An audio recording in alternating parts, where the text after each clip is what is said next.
Star Wars 7x7, episode 2133. The voices of the female Jedi in the Rise of Skywalker, character design in Star Wars movies, and the relative popularity of Star Wars in other countries. These are all questions we're going to consider on today's Patron question and answer session. Punch it!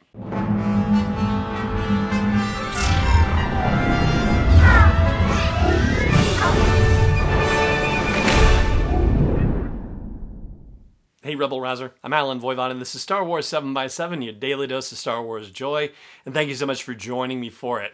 So we're going to start off with a question that came from Emily, Leah, and Samantha, and by the way, Emily, happy belated birthday to you. This question was sent to me before The Rise of Skywalker came out on Disney+, so it turns out that there is a bit of a happy ending to it, but they had been watching The Rise of Skywalker on Amazon Prime and noticed that in the closed captioning, the voices of most of the male Jedi were identified, but the female Jedi were not. Only one of the four female Jedi who speaks was named. That was Leah Secura, and the other three, which would be Luminara Unduli, Ahsoka Tano, and Adi Gallia, were not named. By contrast, all the male Jedi were named with the exception of one, which turned out to be the older Obi-Wan Kenobi, where they sliced the word Rey out of the larger word afraid, which they had done in the Force Vision back in The Force Awakens. Yeah, that whole thing. So it was really puzzling, and they were very disappointed, as they should have been.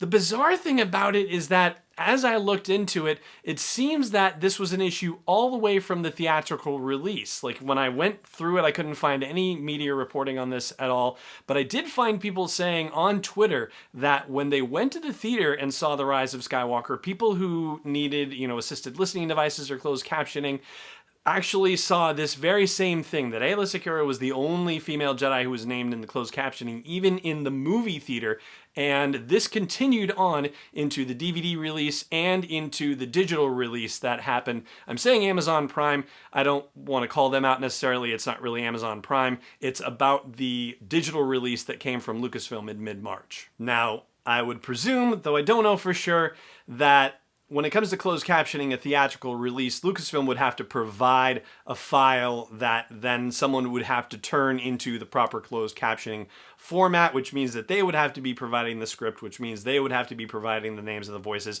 I mean, if you're a random person sitting in a closed caption place trying to figure out, well, who are these voices? I mean, unless you happen to be a Star Wars fan, you're not necessarily going to know. So I really do think the situation lies with Lucasfilm on this one. It's just a clear miss on their part. It's an unfortunate whiff, to say the least. But the good news is that this was corrected for the Rise of Skywalker release on Disney+.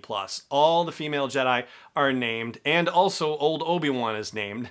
Although he's not named Old Obi-Wan. I make that distinction because in the closed captioning, the first voice we hear is Obi-Wan as spoken by Ewan McGregor, and it's labeled Young Obi-Wan both in the original March digital release and in this Disney Plus release too. And then, quote-unquote, Old Obi-Wan is just Obi-Wan when they slice the word Rey out of his afraid dialogue from A New Hope. So I'm very glad to see that they got that right for the Disney Plus release. And Emily, once again, happy belated birthday to you.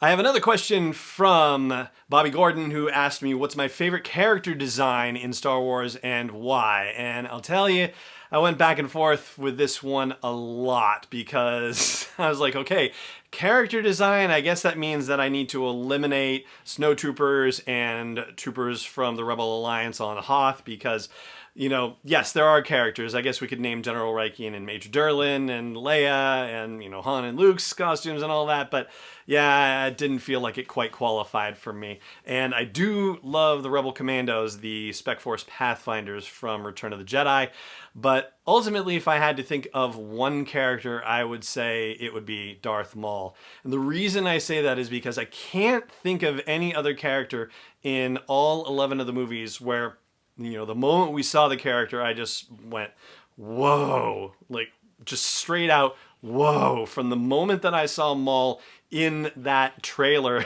that was accompanying Meet Joe Black in the theaters back in, December of 98, I guess.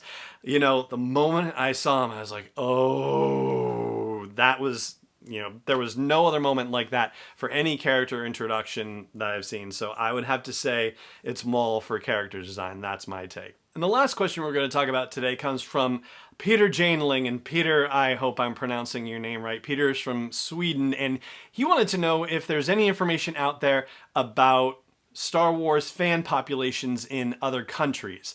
So this one is a little hard to get at, but I do have a couple of interesting ways to look at it, potentially. So one of the things I looked at was the international box office for the last 5 movies that have come out. I tried to go a little bit deeper than that, but thenumbers.com does not have a breakdown for anything beyond the last 5 movies here, from Force Awakens and Last Jedi and Rogue One and Solo and The Rise of Skywalker.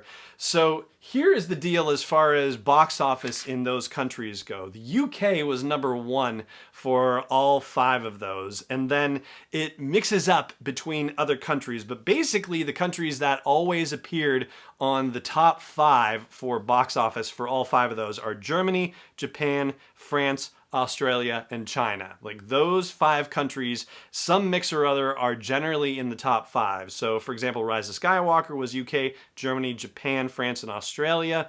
But for The Force Awakens, it was UK, China, Germany, Japan, and France. So like they kind of mix around, but for certain the UK is the number 1 in terms of box office for popularity purposes. Now, this, could also be affected by relative population and how, Star Wars has pervaded the country over the years and stuff. So it's certainly not a perfect illustration by any means, but it's one way of potentially getting at it. Now, there was another thing that came across my radar, and this doesn't quite exactly answer Peter's question, but it's in the same general neighborhood, and I thought it would be fun to share as well. The service howtowatch.com, which looks at streaming services and, finding recommendations for what to watch on streaming services and how to, cut cable cords and just go digital and all that stuff. They put out a thing on May the 4th for 2018 looking at Star Wars movies and how frequently they were searched by country, and made a list of, which movies were searched the most or by the most countries. So it turns out that at that time, the movie being searched by more countries than any other was Rogue One. Rogue One appeared at the top of the search list for 14 different countries. In second place was A New Hope with 13 countries.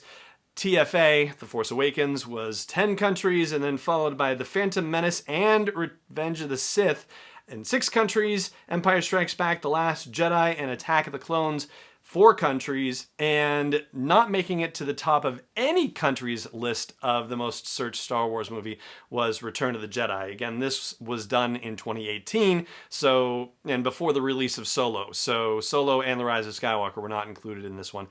Anyway, so Rogue One and A New Hope would be the ones that were most searched by the most countries in the world. I thought that was kind of a cool bit of information. But yes, Peter, you're right. It's rather difficult to get at a notion of popularity by country, although I think box office gives us a little bit of leeway in it, but with some other caveats as well.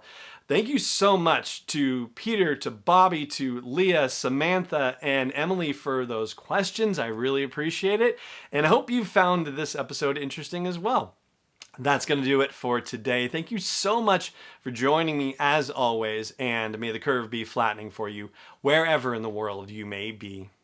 This podcast is not endorsed or sponsored yet by Lucasfilm Limited, Disney, or 20th Century Fox. It is intended for entertainment and information purposes only. Star Wars, the Star Wars logo, all names and pictures of Star Wars characters, vehicles, and any other related Star Wars items are registered trademarks and/or copyrights of Lucasfilm Limited or their respective trademark and copyright holders. May the Force be with them. All original content is copyright 2019 by Star Wars 7x7. We hope you love it.